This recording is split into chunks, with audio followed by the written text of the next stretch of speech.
রমজান মাসে বাঙালি মুসলিমদের পাশাপাশি ইফতার নিয়ে ভিন্ন রকম আমেজে থাকেন খাগড়াছড়ি জেলার পাহাড়িরাও। প্রতিদিনের ইফতার বাজারে ভেদাভেদহীনভাবে ইফতার কিনতে দেখা যায় সবাইকে। ইফতার ছাড়াও পারিবারিক, সামাজিক ও রাজনৈতিক আয়োজনও হয়ে ওঠে পাহাড়ি বাঙালির অপূর্ব এক সম্মিলনে।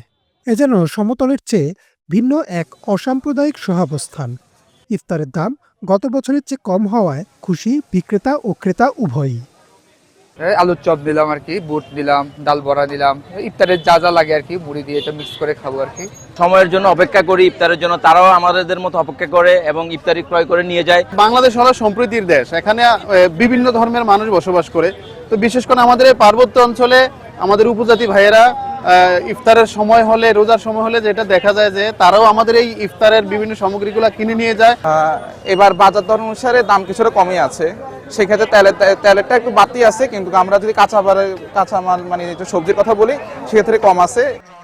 খাগড়াছড়িতে ইফতার বাজারের পাশাপাশি বিভিন্ন ইফতার মাহফিলে পাহাড়ি বাঙালি একই টেবিলে বসে একসাথে ইফতার করেন।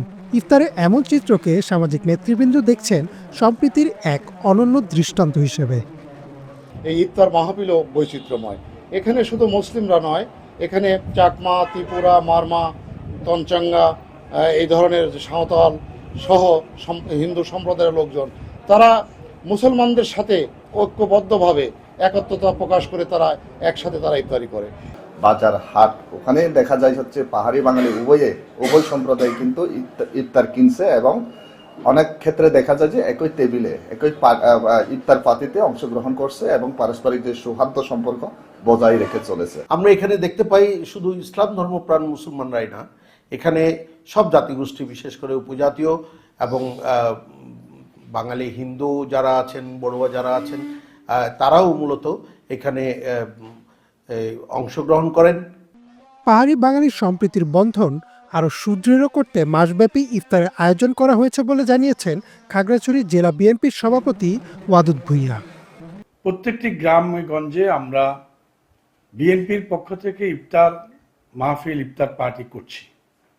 ওয়ার্ডে, ইউনিয়নে, উপজেলায়, গ্রামে গঞ্জে ইফতার পার্টি আমরা ছড়িয়ে দিচ্ছি। এই ইফতার পার্টিতে দেখা যায় যে পাহাড়ি এবং বাঙালির মধ্যে একটা সম্প্রীতির বন্ধন তৈরি হয়। আমরা ইফতার পার্টি, ইফতার মাহফিল আমরা করছি এবং শুরু করেছি, চলমান আছে এবং এটা চলবে। পবিত্র মাহে রমজান এই অঞ্চলের মানুষদের সম্প্রীতির বন্ধন আরও সুদৃঢ় করবে এমন প্রত্যাশা সবার। Desk report, Banglavision.